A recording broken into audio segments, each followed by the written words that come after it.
Hello viewers, যারা class 10 এ পড়ছো, আজকে তাদেরকে আমি ভৌতবিজ্ঞানের 5 নম্বর চ্যাপ্টার আলোটা যেটা তোমাদের রয়েছে সেখান থেকে সাজেশন প্রশ্নগুলো বলে দেবো।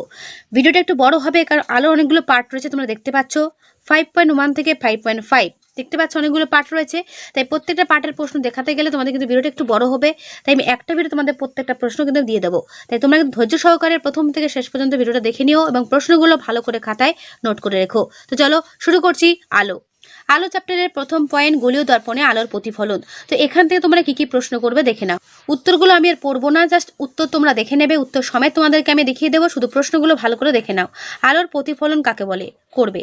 আলোর প্রতিফলনের প্রকারভেদগুলো চিত্রসহ বর্ণনা করো। দুটো ভাগ রয়েছে তোমরা জানো, নিয়মিত প্রতিফলন, বিক্ষিপ্ত প্রতিফলন। দেখে নাও ভালো করে, ঠিক আছে, করবে। আলোর প্রতিফলনের সূত্রগুলো বিবৃত করো। ঠিক আছে, দুটি সূত্র রয়েছে, ভালো করে দেখবে। অবতল দর্পণের ক্ষেত্রে ফোকাস দূরত্ব বক্রতা ব্যাসার্ধের মধ্যে সম্পর্কটি নির্ণয় করবে। রৈখিক বিবর্ধন কাকে বলে। অবতল দর্পণ দ্বারা কিভাবে বস্তুর স্বাদ অবশিষ্ট আকারে বড় প্রতিবিম্ব গঠিত হয় তার চিত্রসহ ব্যাখ্যা করবে। দেখে নাও পুরোত্তর, বইটা সরিয়ে পুরোত্তর দেখিয়ে দিল। অবতল দর্পণের ব্যবহার, কোথায় কোথায় অবতল দর্পণ ব্যবহার করা হয় পড়বে। আর উত্তল দর্পণের ব্যবহারগুলো ভালো করে করবে। অবতল আর উত্তল দর্পণের ব্যবহারটা খুব ইম্পর্টেন্ট, দেখে নাও। কোনো গোলীয় দর্পণকে জলে নিমজ্জিত করা হলে ওর ফোকাস দৈর্ঘ্যের কি পরিবর্তন হবে। সমতল দর্পণ দ্বারা গঠিত প্রতিবিম্ব সৎ না অসৎ ব্যাখ্যা করবে। কোনো দর্পণে বস্তু দৈর্ঘ্যের তুলনায় ছোট দৈর্ঘ্যের অসৎ প্রতিবিম্ব গঠিত হতে পারে কি, যদি পারে তাহলে সেটি কোন দর্পণ। চিকিৎসকেরা পরীক্ষা নিরীক্ষার কাজে কোন দর্পণ ব্যবহার করেন, কেন করেন, দেখে নাও পুরোত্তর। গাড়ির ভিউ ফান্ডারে বা রিয়ার ভিউ মিররে সমতল দর্পণের পরিবর্তে উত্তল দর্পণ ব্যবহার করা হয় কেন করবে। দেখে নাও পুরোত্তর। সার্চ লাইট বা মোটর গাড়ি হেডলাইটে কোন ধরনের দর্পণ ব্যবহৃত হয় ও কেন ব্যবহৃত হয় করবে। দেখে নাও পুরোত্তর। প্রশ্নগুলো দেখে নাও। 1 নম্বরে কি কি প্রশ্ন। কি জাতীয় দর্পণের ফোকাসকে অপসারী ফোকাস বলা হয়। উত্তল দর্পণ, ঠিক আছে। তারপরে প্রশ্ন, কোন দর্পণকে অভিসারী দর্পণ বলা হয়। উত্তর অবতল দর্পণ। উত্তল দর্পণের বক্রতা কেন্দ্র কোন দিকে থাকে। উত্তল দর্পণের পিছনে। অবতল দর্পণের সামনে কোথায় একটি বস্তু রাখলে বস্তুর বিবর্ধিত অসৎবিম্ব গঠিত হয়। উত্তর ফোকাস ও মেরুর মাঝে। একটি আলোকরশ্মি অবতল দর্পণের বক্রতা কেন্দ্র দিয়ে গেলে আপতন কোণ কত হবে। আপতন কোণ ও প্রতিফলন কোণ দুটোই কত হবে। উত্তর দেখে নাও 0 ডিগ্রি। তারপর অবতল দর্পণের প্রধান অক্ষের সঙ্গে সমান্তরাল কোন রশ্মি অবতল দর্পণের দ্বারা প্রতিফলনের পর কোন পথে যায়। উত্তর দেখে নাও মুখ্য ফোকাস বিন্দুর দিয়ে, ঠিক আছে। টর্চে ব্যবহৃত অবতল প্রতিফলকের সাপেক্ষে বাল্বটিকে কোথায় রাখা হয়। উত্তর দেখে নাও অবতল প্রতিফলকের ফোকাসে। মোটর গাড়ির ভিউ ফাউন্ডারে কোন ধরনের দর্পণ ব্যবহৃত হয়। উত্তল দর্পণ। দাড়ি কামানোর জন্য গলা চিকিৎসা বা দন্ত চিকিৎসায় কোন দর্পণ ব্যবহার করা হয়। উত্তর দেখে নাও অবতল দর্পণ। মোটর গাড়ির হেডলাইট বা সার্চ লাইটে কোন ধরনের দর্পণ ব্যবহার করা হয়। উত্তর দেখে নাও অবতল দর্পণ। গোলীয় দর্পণকে জলে ডোবালে দর্পণের ফোকাস দূরত্বের পরিবর্তন কেমন হবে। উত্তর দেখে নাও অপরিবর্তিত থাকবে। 5.1 হয়ে গেল। এবার 5.2 আলোর প্রতিসরণ।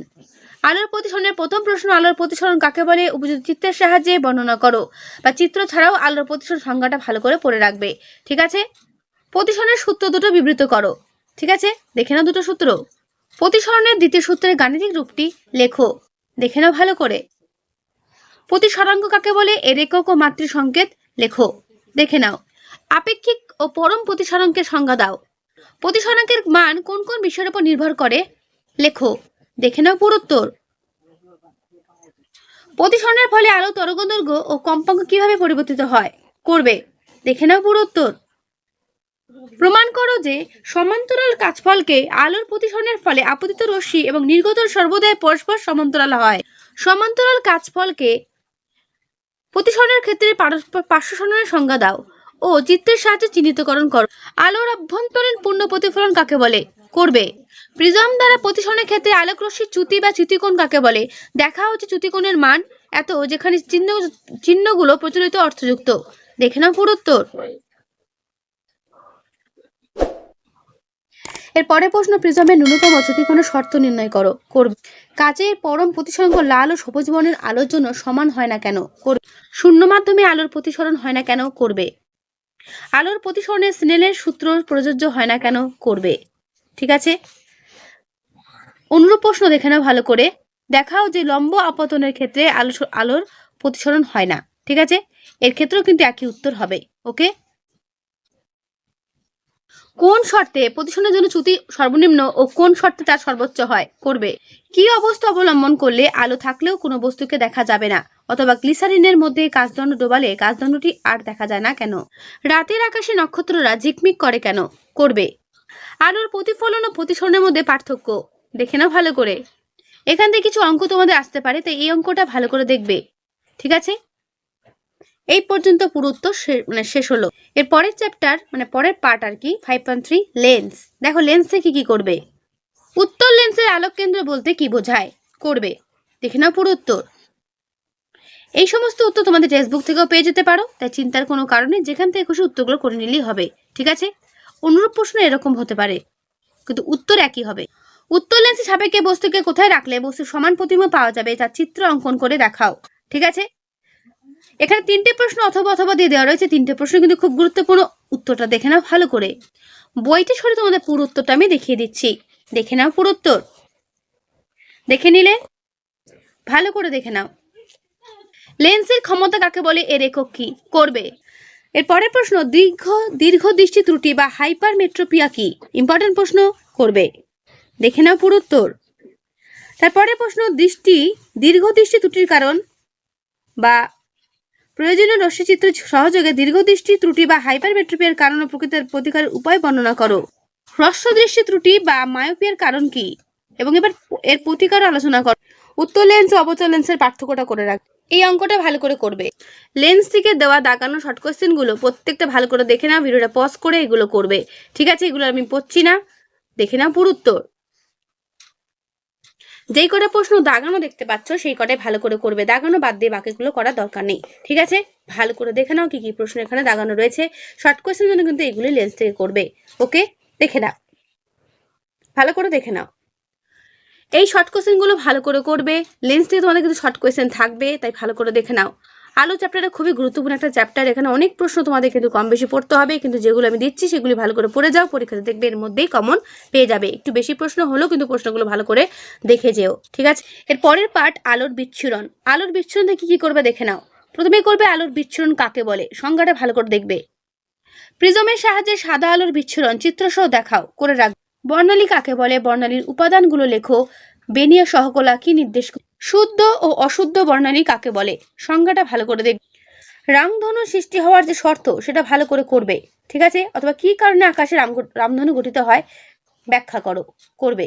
শূন্যস্থানে আলোর বিচ্ছুরণ হয় কি? সমান্তরাল কাঁচফলকের ওপর 45 ডিগ্রি কোণে আপতিত সাদা আলোর প্রতিসরণের পর কাঁচফলকের ভেতরে বিচ্ছুরণ হবে কি? ব্যাখ্যা করো, দেখে নাও পুরো উত্তর। অস্বচ্ছ বস্তুকে রঙিন দেখায় কেন, অথবা সূর্যের আলোয় সবুজ পাতা সবুজ দেখায় কেন? বস্তুর বর্ণ সৃষ্টির কারণ কি? এর পুরো উত্তর দেখে নাও ভালো করে। এই পর্যন্ত শেষ হলো। শুদ্ধ ও অশুদ্ধ বর্ণালীর মধ্যে পার্থক্য, করবে। 1 নম্বর জন্য প্রশ্নগুলো দেখে নাও, কোন কোন প্রশ্নগুলো করবে। যেগুলো দাগানো দেখতে পাচ্ছ সেগুলো ভালো করে করবে। এগুলো আমি আর পড়ছি না, ভিডিওটা অনেকটা লং অলরেডি হয়ে গেছে। তোমরা যেগুলো প্রশ্ন দেখতে পাচ্ছ দাগানো সেগুলো ভালো করে ভিডিওটা পজ করে দেখে নিও কি কি প্রশ্ন 1 নম্বর জন্য এখানে আছে। ঠিক আছে, দেখে নাও। এর পরের পার্ট 5.5 আলোক তরঙ্গ এবং লাস্ট পার্ট। দেখো আলোক তরঙ্গ থেকে কি করবে। এক্স রশ্মি কি, এক্স রশ্মির ধর্মগুলো উল্লেখ করো, করবে। এক্স রশ্মি উৎপাদনের নীতিটি উল্লেখ করো, অথবা কিভাবে এক্স রশ্মি উৎপন্ন করা হয়। ঠিক আছে, দেখে নাও পুরো উত্তর। বইটা সরিয়ে পুরো উত্তর আমি দেখিয়ে দিলাম। প্রদত্ত তড়িৎচুম্বকীয় তরঙ্গগুলোর প্রত্যেকটির মূল ব্যবহারগুলো উল্লেখ করো, দেখে নাও ভালো করে। এই প্রশ্নটা তোমাদের বড় প্রশ্নের জন্য ইম্পর্টেন্ট প্রশ্ন, তো দেখে নাও পুরো উত্তর। আমি বইটা সরিয়ে তোমাদের পুরো উত্তর আমি এক ঝলক দেখিয়ে দিচ্ছি। ঠিক আছে, তোমাদের টেক্সট বুকে উত্তর পেয়ে যাবে, যেখান থেকে খুশি তোমার উত্তরটা করতে পারো। আলোক তরঙ্গ বলতে কি বোঝায়? আলোক তরঙ্গের গতিবেগ, তরঙ্গ দৈর্ঘ্য ও কম্পাঙ্কের মধ্যে সম্পর্কটি বিবৃত করো, দেখে নাও পুরো। আলোর বিক্ষেপণ কাকে বলে? দিনের বেলায় পৃথিবীর আকাশ নীল দেখায় কেন, অথবা র্যালের বিক্ষেপণের ধারণা থেকে আকাশের নীলিমা ব্যাখ্যা করো, দেখে নাও পুরো উত্তর। বইটা সরিয়ে পুরো উত্তর দেখিয়ে দিলাম। রাস্তায় ট্রাফিক সিগন্যালের বর্ণ লাল হয় কেন? ইম্পর্টেন্ট প্রশ্ন, দেখে নাও ভালো করে। এটার অনুরূপ প্রশ্নটাও করে রাখবে, ঠিক আছে?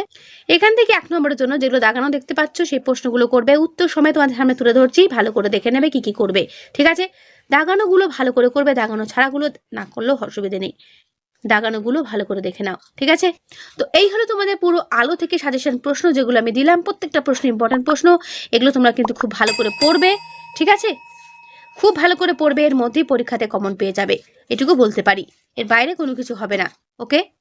তো আজকে এই ভিডিও আমি এখানেই শেষ করছি, কেমন লাগলো অবশ্যই কমেন্টে জানিও, ভালো লাগলে বন্ধুদের কাছে শেয়ার করে দিও, যত পারো বন্ধুদের কাছে শেয়ার করে দিও। তাহলে আজকে এখানেই, দেখা হবে নেক্সট ভিডিওতে, ভালো থেকো সবাই।